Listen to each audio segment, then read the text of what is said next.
So interesting things have been happening. Shot my first wedding in like 7 years, and then I shot 2 more weddings.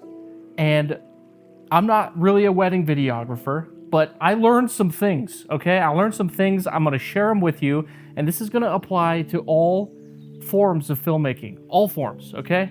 So just sit back and pay attention, because I'm about to drop a little knowledgey wisdom into your nuggets.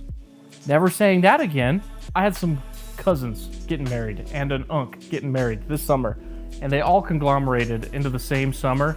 And I was like, sure thing, cousin, I'll do your wedding. And then all of a sudden, other cousin and uncle were getting married. So then I had 2 wedding videos, or 3 wedding videos to do. It was naturally a pretty stress-free environment because I wasn't being paid. I offered to do them, and I was just kind of experimenting, and I actually had a lot of fun. Like, weddings are pretty fun to do. I actually enjoyed it quite a bit.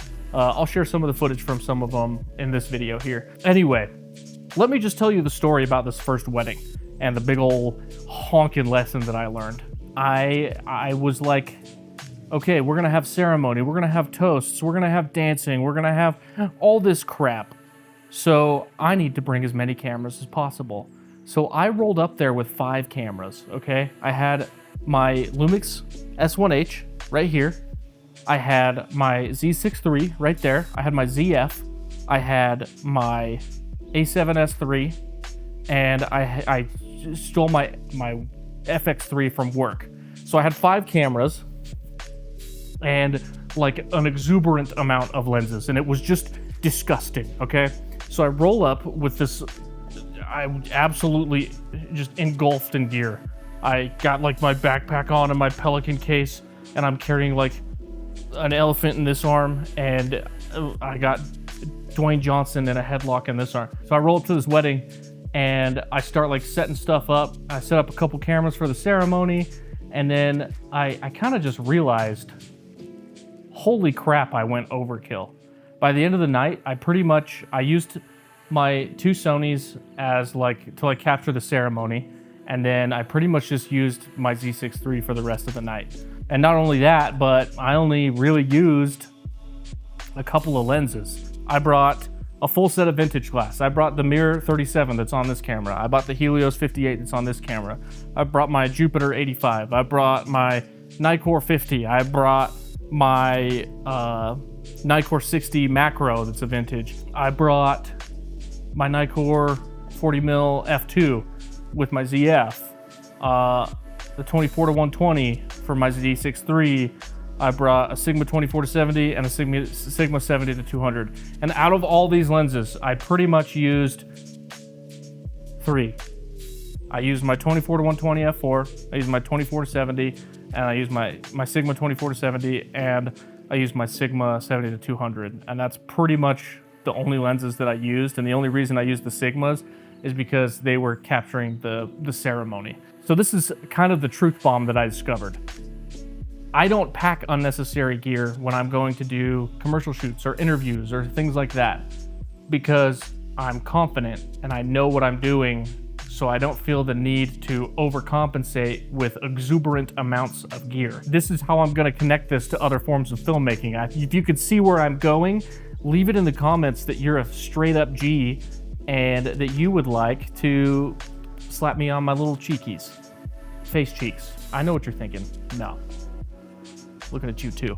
I was going down this little rabbit hole of confidence because I never really like my work, but I'm confident that I can get it done for like my commercial stuff and things like that. So I don't worry about like needing every little piece of kit, because I know exactly what I'm gonna need. So I was stepping into wedding videography for the first time in 7 years before I even had my own camera, and here I am packing all of this gear for no reason. And it's because that I had no idea what I was doing.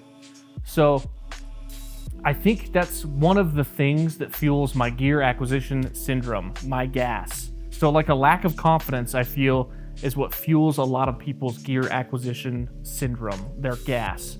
They think if I could just get this next piece of gear, then maybe my footage could be taken to the next level. So instead of practicing, they're like, I'm gonna wait till I get this thing to make this project. I'm gonna wait till I get this camera until I start on this movie that I wrote, this script that I wrote. I'm gonna wait to do my first wedding because I only have 1 camera body or 2 camera bodies. Bruh, don't think that you can't do something because you don't have this gear, you don't have that gear. You can do so much with just iPhones. There's so much that you can do with so little. Does that make sense? You guys following? Are you following? Let's be real. The economy is not great right now, okay? It cost me $6 freaking bucks to buy a gordita from Taco Bell. That should never happen. In what world does a freaking gordita cost $6? None. No world. And it's not a world that I want to live in anyway. Anyway, this whole thing was just like a little anecdote, show off some of my wedding stuff, and to tell you guys that maybe your gear acquisition syndrome is coming from a deeper place. Maybe it's coming from a lack of confidence in your abilities because you haven't practiced them enough. And I'm not trying to like roast anybody because I need to practice more. I need to practice way more because my crap, I just hate. I want to just want to bury it in a coffin deep in the earth where no one will ever see it. Not even me. Just pour concrete over it and somebody will dig it up in like 20 years when everything is made by AI and they'll be like, dude, this must be the early stages of AI video because it's so incomprehensible. That's what'll happen. Yeah. Work on yourself, dude. Practice your talents. Practice your cinematography. Practice whatever it is that you do. Stop worrying about getting new stuff. Start practicing your stuff, okay? And the new stuff will come, but it's never gonna make you a better filmmaker. It's never gonna make you a better videographer. It's never gonna make you a better photographer. It's never gonna make you a better person. So, get on communicating goodly. Anyway, I hope you guys enjoyed some of the footage that I showed you guys today. Hope you enjoyed the message that I had to share, and I hope it helps some of you kind of like refocus, because I know how hard it can be to like get over that gear acquisition syndrome, because I have it so bad. Oh no, it's gotten so dark that now my lighting looks really artificial. That's a bummer. We're just gonna roll with it. I was gonna be mad, but it doesn't matter. It doesn't even matter. So do you guys agree? Like, is this let me know in the comments if you guys agree, like if this lack of confidence, if you think that's kind of the root of gear acquisition syndrome. I think it could be a curious exploration, I think, in the future. Yeah, just let me know what you guys think, and leave a like and a subscription if you enjoyed your time here. And bro, go do some squats. Your cake is looking thick right now. Don't give up. Keep it up, those numbers. I haven't seen your butt. I'm sorry. I don't know why I said that. Bye.